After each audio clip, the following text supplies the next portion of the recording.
Hey, George. My bad. I was talking to you earlier. My phone had died. You're the day trader, right? Yes. So- People say that. Every time you get into the shower, whether you shower twice a day, once a day, or every other day, I don't care. Hold yourself accountable to taking your phone with you in the shower and press play. I'm just curious, why specifically like that? Like in the shower, why in that order? 1. Everyone has to shower or else they'll start smelling. I got the poo on me. So if you tie a habit such as listening to the Bible to a daily routine that you have to do no matter what, you'll never forget. To have consistency with it. First is consistency. If you go to the gym and you work out and you come back and you look in the mirror, you will see nothing. Going to the gym for 9 hours does not get you into shape. Working out every day for 20 minutes gets you into shape. It's not about the events. It's not about intensity. It's about consistency. Then you will start to meet him. He will reveal himself to you in ways that you cannot imagine. February 1st, 2020. I'll never forget this night. So I died and I was in this black abyss, falling so fast, and I was so scared. And the first thing I said was the Shahada. Ashhadu an la ilaha illallah, ashhadu anna Muhammad Rasulullah, Allahu Akbar, Allahu Akbar, Allahu Akbar. I said it like 8 times screaming, and my soul told me, you're wrong. It's not true. You are going to hell for eternity. And this guardian angel's voice, Amir, you have to listen to me. You have to tell him he can still hear you. Tell Jesus to save you before your soul leaves your body. You have to tell him this before your soul leaves your body. While I'm falling, I'm like, there's no way. How can this be? How can this be? I'm even still denying him even in that moment. And I'm looking down and I see another, like a portal, a pit. And right before I went in that pit, I said, Jesus, please come into my heart and save me. And a big boom and a flashlight, my soul came right into my body. It felt like a truck hit me. And my body came out of my bed. And I'm like, oh, I'm sweating everywhere. I'm like, oh my God, you're not gonna believe what happened. You're not gonna believe what happened. This was like 3 in the morning. I think I'm going to do it alone first, of course, and then I can kind of be that leader, I guess, for them. Yes, that way you can share with them the knowledge. That is the basis of what the family order was always meant to be. Your boy is going to live. So he and all his family believed. If he were telling the truth, he wouldn't have told us. Unless, of course, he knew you wouldn't believe the truth, even if he told us.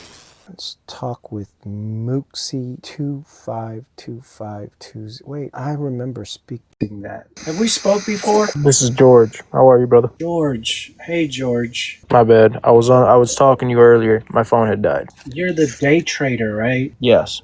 So- People say that. Yeah, you wanted to find out about God, but you didn't know what source to trust. Correct. Yes. I want you to download the Bible app. I have it already. Just the Holy Bible app, the red one. Yeah, the YouVersion Bible app. Which one? It's the YouVersion Bible app. Can you show it on camera by any chance? Because I have one that's just the regular one, the Holy Bible one. Yeah, that's probably the one. You can press play, right? Yeah, so it just speak it out loud. Yeah, so this is what I want you to do, George. I want you to change that translation to KJV. King James. Yeah. Hold up, just mute real quick, George. Every time you get into the shower, whether you shower twice a day, once a day, or every other day, I don't care. Hold yourself accountable to taking your phone with you in the shower and press play. All these phones are waterproof nowadays. You can take it in the shower with you. Just press play, start in the Gospel of John, then go back to Matthew, Mark, Luke, John, and do it 3 times. This repetitive method is just simple rote learning. If you want to learn about God, Greetings, friends. Scott Postman from Kepler here with another 1-minute memo on classical Christian education. In modern education, rote learning or memorization has a negative reputation. It's often set over against what is deemed meaningful learning. But in classical education, memorization plays a very important function, especially in the grammar stage of learning, but also in the grammar stage of learning any subject. In the classical world, memory, or Mnemosyne as she was called in mythology, was the mother of the 9 muses. They're the goddesses of all the oral traditions, from epic poetry to history and drama and hymnody. In other words, mythology was a way of talking about a law of human nature, that a good memory gives birth to sound speech. Or said another way, a robust memory is a prerequisite to speaking truthfully, wisely, and eloquently. Now go ahead and think about that, but follow me for more on classical Christian education. best place to learn is the horse's mouth. Go to the horse's mouth,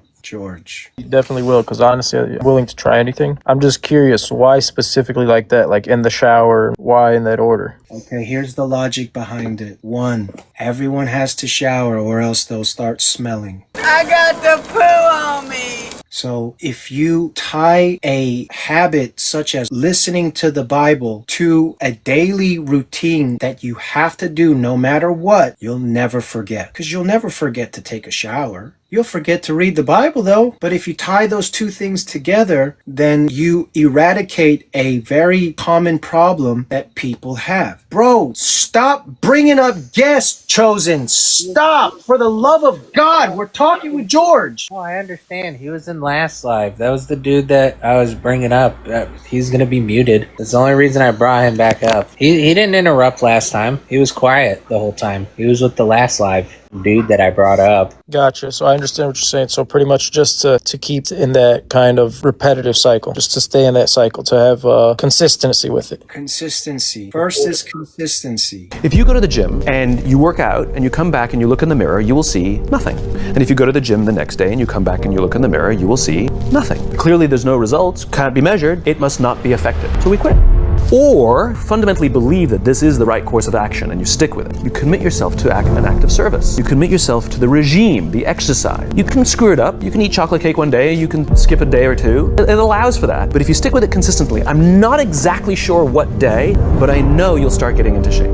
I know it. Going to the gym for 9 hours does not get you into shape. Working out every day for 20 minutes gets you into shape. It's not about the events. It's not about intensity. It's about consistency. Yeah, it forces it. Second is, especially in the morning, some of your most inspirational thoughts happen in the shower. Have you ever noticed that when you're taking a shower, you're the most relaxed and you get all these creative ideas come into your mind? That's how our brain is supposed to be. That's called the parasympathetic response, compared to the sympathetic, which is fight, fight, or freeze. You as an alpha type probably are thinking all kinds of different things that you're brainstorming of what your action plan is for the day while you're in the shower. Am I right? You know me very well. Okay, so when your brain juices are flowing and very active and you give that up to Jesus and you use that opportunity when your brain juices are most active and you listen to his word and you give yourself that opportunity to experience him, then you will start to meet him and see him. He will reveal himself to you in ways that you cannot imagine. February 1st, 2020. I'll never forget this night. I said my Fatiha before I went to bed. Asked Allah to please guide me, be with me, keep me safe like I always do every day. And this time he got sick of me ignoring him and he literally let me feel what death was, because I'm 44 years old. I had so many dreams in my life. I know what dream is, and I know what real is. This was far from any kind of dream that I can ever imagine. So I died and I was in this black abyss, falling so fast and I was so scared. And the first thing I said was the Shahada. I was screaming, and I can't scream it like I did in my dream because the cops will be here.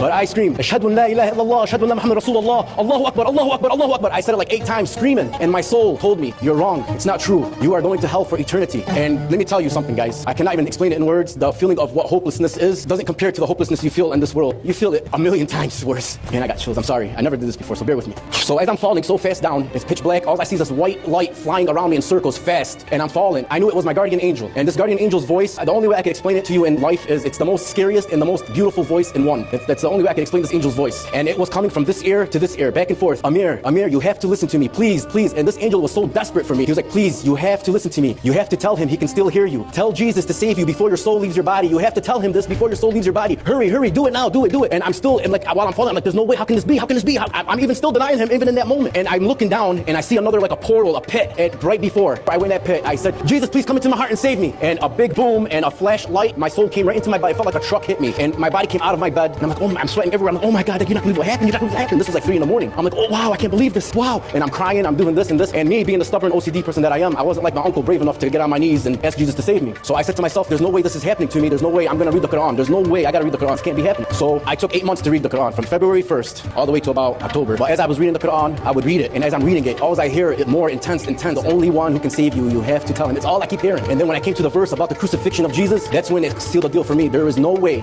possible that the Almighty God will deceive and trick billions and trillions and billions of people that believed in Jesus. Because remember, Islam is 600 years after. So there's trillions and zillions of people that lived 600 years within a 600-year span that believed in Jesus Christ. What about those people? Did they go to hell because they were Muslim? Okay? Jesus is the way and the truth and the life. And he did so much for me and he saved me. And I owe him my life. I owe him everything. As long as I could just reach one person and help that one person to seek, and that's all that matters to me. Jesus says, one lost sheep is worth more than the 99. Gotcha, 100%. Well, I'm glad you came back because I was a little disappointed. No, my phone had died and I had some things come up. I just was like, I'll go back to it later. Look, I got it. You were back on. Yeah, so press play in the shower. And any specific order? You said start with John. Start Start with John, then go back to Matthew, Mark, Luke, John, and then do it 3 times. Because the reason why I tell you to do it back to back to back is because the more you start listening to it, you start picking up on so many things that's like, oh shit, didn't catch that. Yeah, it's like watching a movie twice. You see eternity. What magical spell does it cast on all who read it? What is the secret of the never-ending story? But that's impossible! Enter a world where a young boy's imagination becomes a vivid reality. The world of Atreyu and Artax. A world that is vast and eternal and dazzling, unforgettable and free.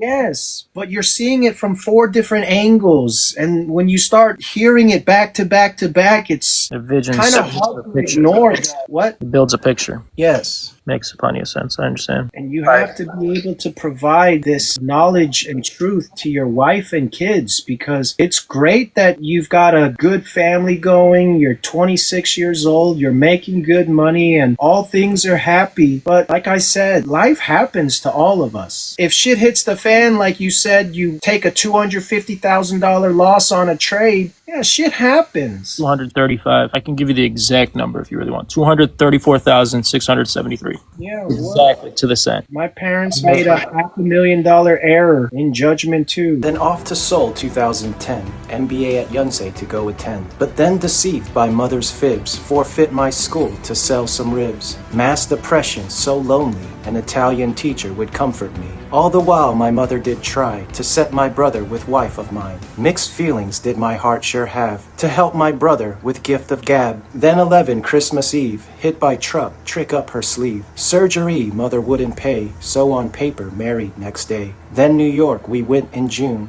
I jumped the gun. I spoke too soon. Druggy father who hated God, witchcraft sister, married warlock. Needless to say, all fell apart. No wedding day, nothing to start. Then November 2012, pursuit of wife, again I delved. With permission I did pursue. With one handshake, it was through. To whole church I said I'd marry. With all my heart I did not tarry. So much shit my fam did speak. No surprise for the black sheep. My wife she told me what they said. To my parents, as good as dead. My father raged to hear the news. The son he hates, my wife did choose. But please don't think he had a chance. Never once was there romance. He struck out when she looked back. No help for mother's heart attack. She saw his heart and she saw mine. To be seen felt so sublime. Never forget that. But yeah, I would definitely will. That was my biggest thing, is I need something to enforce onto my wife and children. This is why I'm going through this journey, kind of. Well, yeah, and you have to experience I think I'm going to do it alone first, of course, and then I can kind of be that leader, I guess, for them. Yes, that way you can share with them the knowledge. That is the basis of what the family order was always meant to be. Right. The wife is the helpmate. Femininity isn't a social construct. It is literally down to the root of creation. And its first mention comes from the book of Genesis. The Lord said, "It is not good for the man to be alone. I will make him a helper, eser, suitable, kenego." Those are the Hebrew words. It's 21 times, and it's always in the context of rescue or support. So 2 times in the book of Genesis is it used to refer to a woman. But 3 times in the book of Ezekiel, Daniel, and Isaiah, it's used for military aid. Wow. So it has this like warrior flavor to it. And there's another kicker. 16 times in the Old Testament, it is used for God as Israel's helper.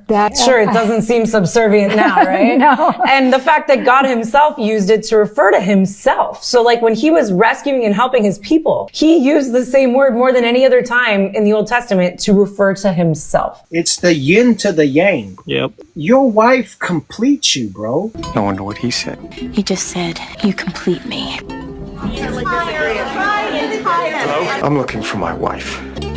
I'm not letting you get rid of me. How about that? Tonight, our little project, our company, had a very big night. Very big night. But it wasn't complete. It wasn't nearly close to being in the same vicinity as complete, because I couldn't share it with you. I couldn't hear your voice or laugh about it with you. We live in a cynical world. I love you. You complete me. And I'm just had... Shut up. Just shut up. You had me at hello.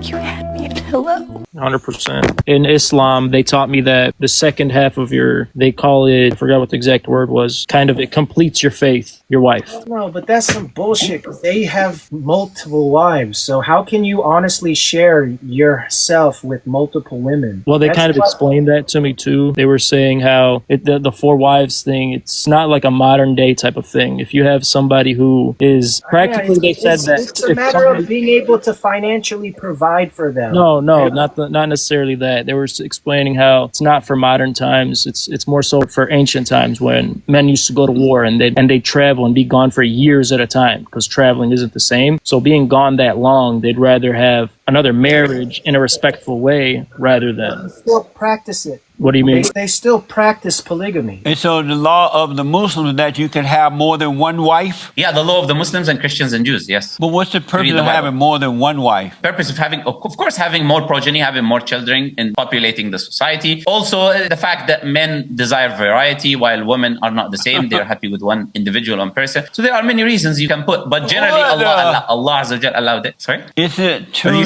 What, can a Muslim woman have more than one husband? No, because men and women are not the same. They're not equal. No, that's the point. They're saying those people that are doing it are not really in the right. You know, so they were just explaining that you might see some things that Muslims do, but it's not always what a Muslim always does. You know, so it's not like their whole picture of it. One person doesn't make the whole religion, kind of thing is what they were telling me. Well, regardless, from the beginning, it was not meant to be. One man will leave his mother and father and cleave and become one flesh with his wife. So that's the original order of what was meant to be. Right. And all I'm trying to do is get individuals to get back to the true order of who God really is. Because God is not about control or tyranny or about forcing anything on someone. If you believe it in your heart of hearts, your wife who loves you is going to believe in what you say. This is just the natural order in how things went down in history, which is why when the father believed, then all those that were in his household would believe. A government official was there whose son was sick in Capernaum.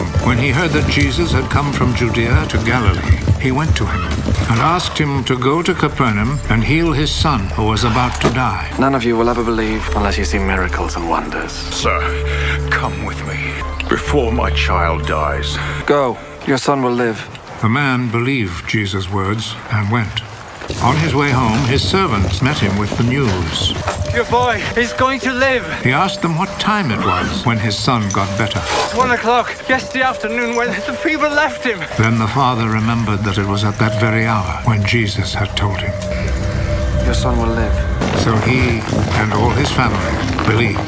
This was the second miracle that Jesus performed after coming from Judea to Galilee. But nowadays, it's all a matter of, oh, you do your truth. I don't want to force anything on you. Well, you're not forcing anyone into anything. You're just guiding them. So are you a horrible parent for forcing them to go to school? Are you a horrible parent for forcing them to stay committed to the sport that they decided to pick? I mean, this is all about discipline. It's not about force. I mean, there's different ways to go about it. You know, my parents were very disciplined. I didn't grow up like all these other kids. I grew up Spartan. No, that's a bit of a problem. See, rumor has it the Athenians have already turned you down. And if those philosophers and boy lovers and that kind of nerve, then We must be diplomatic. and of course Spartans have their reputation to consider. Choose your next words carefully, Leonidas. They may be your last as king.